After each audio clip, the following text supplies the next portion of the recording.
Between Barberton and the Bulembu border post with Swaziland, there's an exciting tourism development well underway.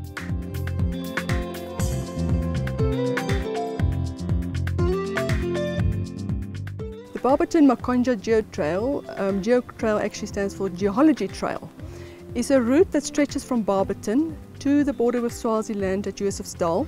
It's approximately 39 kilometers of road that has been packaged as a tourism attraction.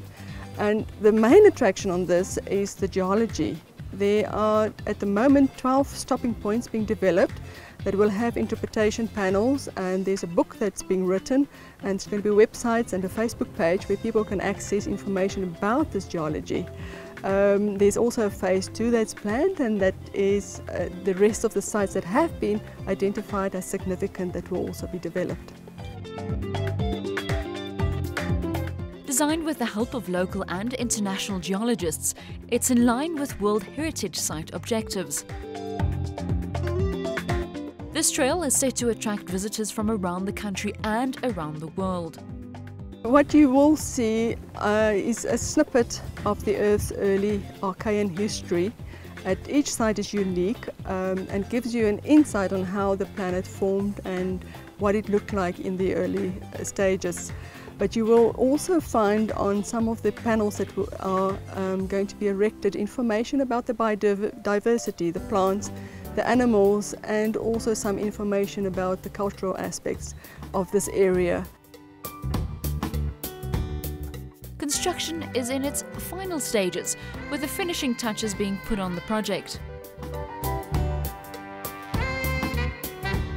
The funding comes from the National Department of Tourism, and the plan is being implemented by Batobic, which is the project management arm of the Barberton Chamber of Business.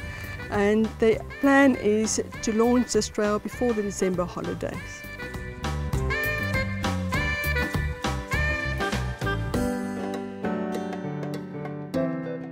Visitors can expect to see some of the oldest rocks in the world. Probably 3.2 billion years ago, this was all part of an early ocean. But it was shallow water, and what you see here are the remnants of little sand dunes and action caused by the water over these little dunes in the sea. The white that you see is apparently a later deposit, but on close-up you will see there are what we call herringbone lines, and these are pointing towards the tides that in this early period of the Earth there were tides, and where the water moved in and moved out, and the whole area is full of this.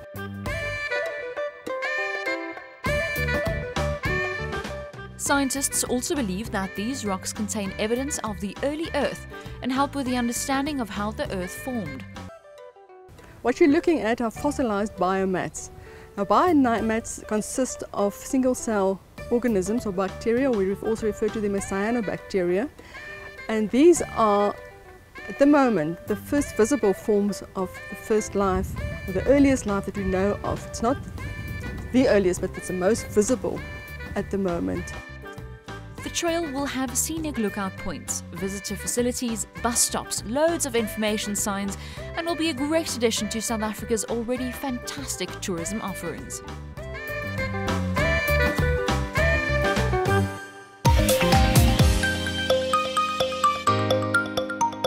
Exciting new developments in the Mpumalanga region, but the area also has some old gems for geotourists like the Sudwala Caves.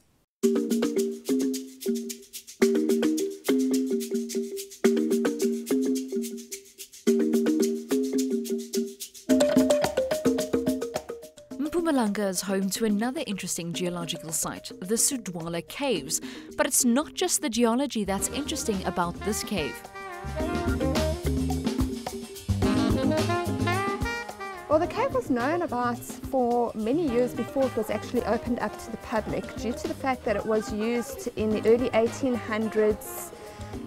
It was used during the Anglo-Boer War, so prospectors came here in the early 1800s to actually look for the Kruger millions, thinking that they had actually been hidden in the cave. We also in the mid-1800s had Swazi people that were hiding out in the cave. It was two brothers fighting over the throne. One of the brothers had actually fled Swaziland and came to this area. Whenever they were in danger, they would then hide in the cave. So the cave sort of became their refuge.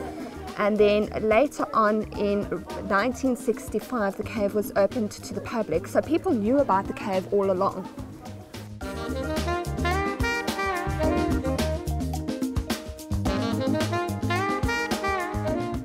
On the geological front, Sudwala is known as being over 2 billion years old.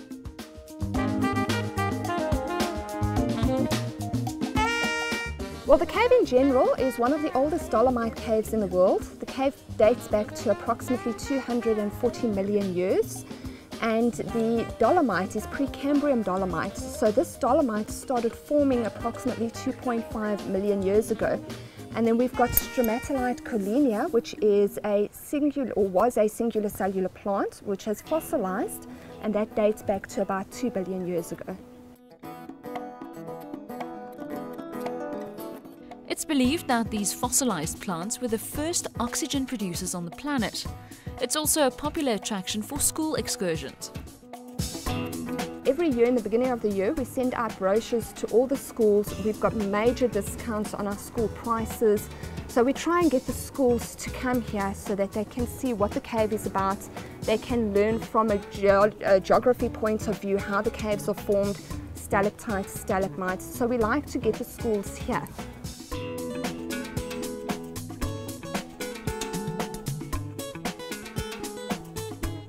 The cave has a walking distance of about 5 kilometers, but they can only take people 2.5 kilometers in. The crystal tour is for the more adventurous at heart.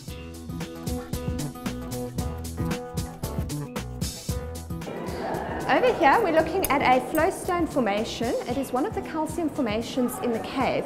At this formation we've named Sinkoba's Gong due to the fact that when the Swazis hid inside the cave, they were using the formation as an alarm system. So I'm just going to give you a bit of an example as to the sound that actually comes out of the formation. So I'll hit the dolomite first and then the formation so that you can hear the difference.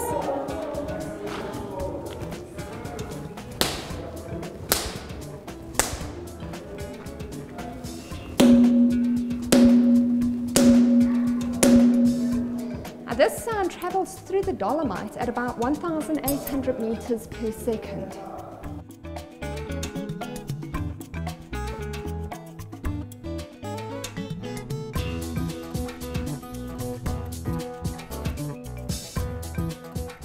Tourism is again an important job creator, and Sudwala has partnered with travel and tourism schools. From the point of job creation, we offer a program more for students studying travel and tourism. So basically all our guides are people that have to do experiential training to be able to get their diplomas. So they have to do 6 months of experiential training, and once they've done their 6 months of experiential training, they can then go out into the field. And we've got a program that we do with universities as well as colleges, and they send us names of these students who now need to do their experiential training. So at any time we will have probably about 13 guides that are doing experiential training.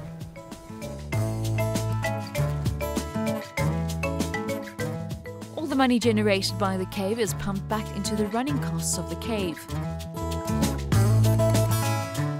The cave is self-sustaining, so anything that is made by the cave goes straight back into the cave. It is quite an expensive thing. We've got to maintain roads. Even though they're students, all our guides need to be paid. There's electricity, so everything goes straight back into the cave.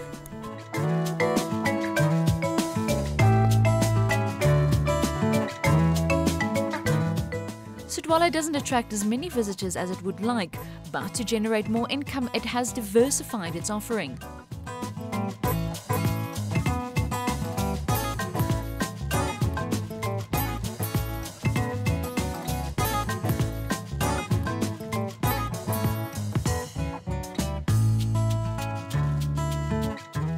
Well, this is something absolutely amazing. These are the Garurufa fish. They are imported, they're generally from Singapore, and they grow to about this big, and they are used to basically exfoliate your feet. So they nibble off all the dead skin. Now, this is amazing from the point of view that it is very beneficial to one's health as well, considering the fact that you've got all your pressure points underneath your feet. So by sucking on it, they stimulate your pressure points, which also helps with your circulation. So that in some countries also known as doctor fish. Quite amazing little things.